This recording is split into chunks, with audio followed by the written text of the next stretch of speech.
Hello, magandang araw mga kapatid. Ngayon, nandito na naman tayo para pag-aralan ng salita ng Panginoon at doon tayo sa topic natin na names of God o mga pangalan ng Panginoon. Diba, marami tayong, nandun sa playlist natin yung mga napag-aralan na natin. So, napag-aralan natin yung meaning ng El Roy, El, Adonai, Emmanuel, El Rohi, tsaka El Shaddai. Kung ano yon, hindi ko sasabihin. Punta na lang kayo sa playlist.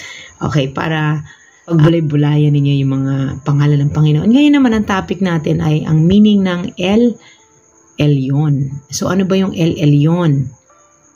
Ang El Elyon, ang meaning niya is the God Most High. So you are my El Elyon. You are my God Most High. Diba? Anong ibig sabihin nun? He is a sovereign God. Pinakamataas siya sa lahat, even sa false gods. Di ba? May mga religion, ang dami nilang Diyos-Diyosan. Si God above doon dahil siya ang Diyos ng mga Diyos, hari ng mga hari, doktor ng mga doktor. So, above all siya. Amen? May siya, supremacy sa lahat ng bagay. Above all nga eh. Okay? So, God is our, imaginein mo, napakasarap to serve our God na pinaka-supreme being. Di ba? Sa lahat. Amen. Boss na mga boss. Amen. Hari na mga hari. Amen. Diba? Wala nang higit pang Diyos sa Kanya dahil siya ang lumikha ng lahat ng bagay. And to back up that word, punta tayo sa Genesis chapter 14 verses 17 to 22. Halina kapatid at basahin natin. Okay? Ngunit bago yan, halina't magdasal muna tayo. Nakalimutan natin magdasal. Okay. Amen. Hallelujah, Lord. Maraming salamat, Ama. Ikaw ang aming El Elyon, the God Most High, Panginoon. Maraming salamat po na we serve a big God, a God who is supreme above all things, Panginoon. Napaka-comforting pong malaman nun, Panginoon. Lord, sa pagbulay-bulay po ng inyong salita, bigyan niyo po kami ng bagong kaalaman tungkol sa inyo para lalo po kaming mamangha at ma-inlove sa inyo, Ama, sa araw-araw. At salamat po na una nyo kaming minahal at tinawag para maging anak ninyo. In Jesus' name we pray. Amen. Ayon. So kapatid, basahin natin again sa Genesis chapter 14 verses 17 to 22. Binaspasan ni Melchizedek si Abram. Nang umuwi na si Abram, matapos nilang talunin si Kedol Laomer at ang mga kasama niyang hari, sinalubong siya ng hari ng Sodom sa lambak ng Save, na tinatawag din na lambak ng hari. Sinalubong din siya ni Haring Melchizedek ng Salem o Salem at pari ng kataas-taasang Diyos. May dala si Melchizedek na pagkain at inumin. Binasbasan niya si Abram at sinabing, na may pagpalain ka, Abram, ng kataas-taasang Diyos na lumikha ng langit at mundo. Purihin ang kataas-taasang Diyos na nagbigay ng tagumpay sa iyo laban sa mga kaaway mo. Pagkatapos, ibinigay ni Abram kay Melchizedek ang 10 bahagi ng lahat ng bagay na nakuha niya sa labanan. Ngayon, sinabi ng hari ng Sodom kay Abram, sa iyo na lang ang lahat ng ari-arian ko na nabawi mo, pero isauli mo lang sa akin ang lahat ng tauhan ko. Pero, sinabi ni Abram sa hari ng Sodom, isinusumpa ko sa harapan ng Panginoon ang kataas-taasang Diyos na siyang lumikha ng langit at mundo, na hindi ako kukuha ng kahit anumang ari-arian na galing sa iyo, kahit sinulid o kaya'y tali ng sandalyas, para hindi mo masabing ikaw ang nagpayaman sa akin. Hindi ako tatanggap ng kahit anuman para sa sarili ko.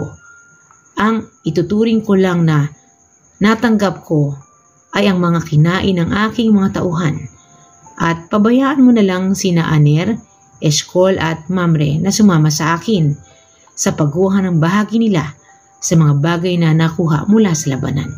Dito kapatid, paulit-ulit na sinasabi na Panginoon ang kataas-taasang Diyos na lumikha ng langit at ng mundo. Amen? Imaginin mo ang ating Panginoon talaga ay napakataas. Diba? Ang sarap magsilbi sa Panginoon na ganon. Hallelujah. Salamat Panginoon. Kapatid, nasusulat din sa Psalm chapter 78 verse 35. At naalala nila na ang kataas-taasang Diyos ang kanilang bato na kanlungan at tagapagligtas. Amen. So, El Elyon, diba?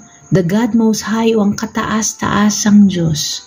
Hallelujah, Ama, purihin ka. Kapatid, nasusulat din sa Daniel chapter 4 verse 34, pagkatapos ng 7 taon, ako, si Nebuchadnezzar, ay lumapit sa Diyos at nanambalik ang matinukong pag-iisip. Kaya, pinuri ko at pinarangalan ang kataas-taasang Diyos na buhay magpakailanman. Sinabi ko, ang paghahari niya ay walang katapusan. Hallelujah. Napakaganda. Napakaganda. Ayun, si Nebuchadnezzar, na-acknowledge niya, diba? Nung una, diba parang sabi niya siya ang gumawa ng lahat ng bagay, hindi niya ina-acknowledge si Lord ang Diyos Ama natin. Ngayon, alam niya, diba? After 7 years, bumalik siya sa kanyang ulirat at nawala siya sa kanyang isip, diba? Ngayon, sinabi niya, nung nanambalik na yung talino niya, pinupuri niya daw at pinaparangalan ang kataas-taasang Diyos na buhay magpakailanman. Amen. Ang paghahari niya ay walang katapusan. Amen. Hallelujah. Kapatid, nasusulat din sa Gawa, chapter 16, verse 17, palagi kaming sinusundan ng babaeng ito at ganito ang kanyang isinisigaw. Ang mga taong ito ay mga lingkod ng kataas-taasang Diyos. Ipinangangaral nila sa inyo kung paano kayo maliligtas.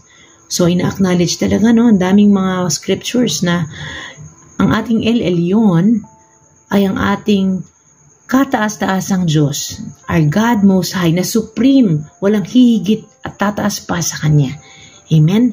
Di ba kapatid? Hallelujah. Napakasarap pakinggan na ang Diyos na ating pinagsisilbihan at inako tayong mga anak, ang pinakamataas na Diyos sa lahat. Kataas-taasang Diyos na makapangyarihan sa lahat. Halina kapatid at manalangin tayo. Diyos Ama sa langit, muli Panginoon, nagpapasalamat kami sa inyo at ngayon na tuklasan namin muli Panginoon o narekindle ang pangunawa namin at pagmamahal namin sa inyo Panginoon. Nakaka-proud po Panginoon na ang aming Panginoon ang kataas-taasang Diyos na walang kamatayan. Kayo po ang pinaka-dakila, pinaka-supreme, the God Most High, ang aming kataas-taasang Diyos, Ama. Maraming salamat. And because we serve a God na pinakamataas at wala nang hihigit pa sa inyo, rest assured Panginoon na alam nyo ang ginagawa ninyo sa inyong mga anak. Salamat po Ama. Maluwalhati po kayo sa aming mga buhay at salamat po sa kabutihan ninyo sa amin. You are our El Elyon, our God Most High, magpakailanman.